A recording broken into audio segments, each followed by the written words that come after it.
ம். மலஜல உபாதிகளை அக்கிரமம் ம். அதிக்கிரமம் கிரமத்தோடு இன்றி அதிக்கிரமம் கிரமத்தில் நிற்க ம். செய்தல்.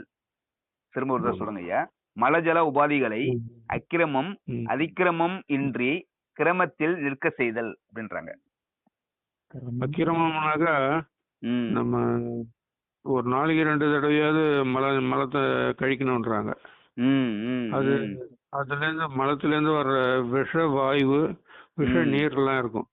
ம், அந்த ம், நீர்ல ம். மறுபடியும் ரத்தத்துக்குள்ள கலந்து அது உடல்ல சுத்தி வர ஆரம்பிச்சிடும்.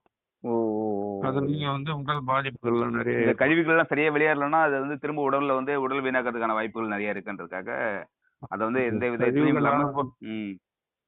கழிவுகளான பொருள் மலக்குடல்ல இருந்து வெளியேற முடியாத தடங்கல் உண்டாகும். ஓ, அதனால ஆபாசப்படும். அதனோட தொடர்ச்சியா போய் அடுத்ததும் சொல்றாரு. 15வது ஒழுக்கத்தை சொல்றாங்க. காலபலத்தாலும் உஷ்ண அபாசத்தாலும் தடை நேர்ந்தால் ஆமா. ஔஷிக வகையினாலும் பௌதிக மூலிகை. மூலிகைகளாலும் சரபேத அஸ்த பரிச தந்திரித்தாலும் ம். ம். மூலாங்க பிரணவ தியானத்தினாலும் சங்கற்பத்தாலும் தடை தவிர்த்து கொள்ளுதல். ஐயா என்ன சொல்றாருங்க, மலம் சரியா கழியலன்னா இடது பக்கமா சாஞ்சி எத்தனை நாள் படுத்து வலது நாசியில காத்து ஓட விட்டாக்கா மல உபாதி நல்லா கழின்றாரு. இதெல்லாம் ஒரு டெக்னிக்கல்லாம் இருக்குது. அதெல்லாம் பயன்படுத்த சொல்றாரு. ஸோ வலது நாசியில் வந்து துவாரம் அதிகமாக மூச்சு காத்து போகணும்னா வந்து மல உபாதைகள் வந்து நல்லா ஃப்ரீயா இதாகுன்றாங்க. ஃப்ரீயா வெளியே போயிடும். அதாவது மூலிகைன்றது அந்த கடுக்கான்ற மூலிகை அந்த பழத்தை எருகி போய் நம்ம உடம்ப விட்டு வெளியேறாம தடங்கல் ஆகிற நிகழ்ச்சியிலேருந்து அது ஃப்ரீ பண்ணிவிடும்.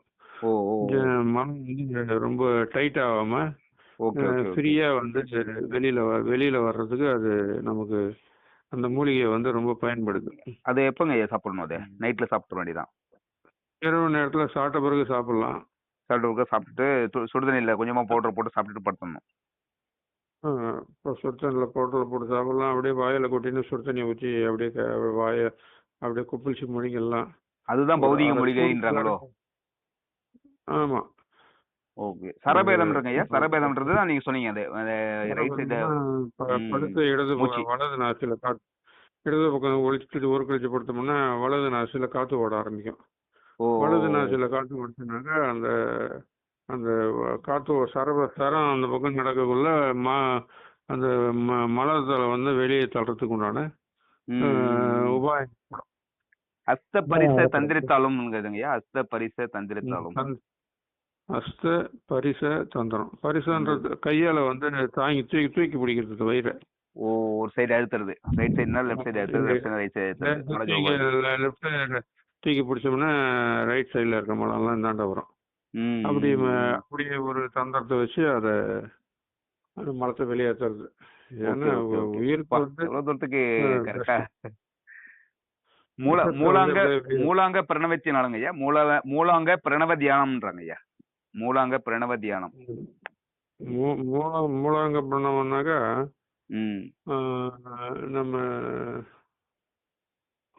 வாயு தன்மை குடல்ல எதுவுமே எப்பயுமே தங்கும். அந்த தங்கன வாயுவை வெளியேற்றதுக்கு காலையில வழலை எடுத்தல்னு ஒரு மெத்தடு வள்ளலார் சொல்லியிருக்காரு. வழலை எடுத்தல். கோழை நிக்கிறது. எப்பயுமே சேர்ந்துக்கினே வரும். இரவுல படுக்கக்கூடிய காலையில எழுந்த உடனே 2 வேலையுமே அந்த கோழை எடுக்கிற வேலையை செய்யணும். அப்பதான் பிரணயம் நல்லா வேலை செய்யும். மூலம்ன்றது தலை உச்சியில அண்ணாக்குக்கு மேலதான் மூலம்ன்றது இருக்கு. பிராணம் நல்லா போகணும் நமக்கு. கட்டலாங்கண்ணி தழியை நல்லா மென்னு அந்த சாரை அந்த அண்ணாக்குல நல்லா தடவுனீங்கன்னாக்கா அப்ப உட்காச்சிக்கினா அந்த தொண்டையில இருந்த குழையெல்லாம் காத்து கேஸ் எல்லாமே வெளியே வரும். சூப்பர். அப்போ உடம்பு ஃப்ரீ ஆயிடும். ஓகே. ஸோ அது அந்த ஒரு மலஜல பழக்கத்தை நம்ம உபாதைகளுக்கும் வந்து நம்ம அந்த உடம்பை க்ளீன் பண்றதுக்கும் 14வது ஒழுக்கும் 15வது ஒழுக்கும் சூப்பரா பக்காவான விளக்கங்கள். அருட்பெரும் ம். ஜோதி அருட்பெரும் ஜோதி தனி பெரும் கருணை அருட்பெரும் ஜோதி.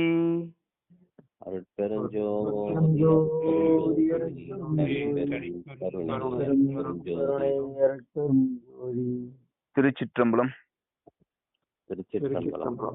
நன்றிங்க ஐயா, நன்றிங்க ஐயா. சிறப்பா இருந்ததுங்க ஐயா. நீங்க இந்திரிய ஒழுக்கம் வந்து நம்ம உடல் தான் வந்து முக்கியம். இந்த நம்ம கர்ண ஒழுக்கத்துக்கு போறதுக்கு அப்பதான் வந்து மனம் வந்து அந்த தவத்தை வந்து தியானத்தை தவமா மாற்றி எல்லா நன்மைகளும் அடைவதற்கான ஆற்றல் வந்து இந்திரிய ஒழுக்கத்துல தான் இருக்குது. அதை பத்தி ரொம்ப சிறப்பா பேசி நல்ல ஒரு பெரிய ஒரு சத்துவ சாம்பல் நல்ல புரிதல் எடுத்திருக்கோம் ஐயா. ரொம்ப நன்றி. ரொம்ப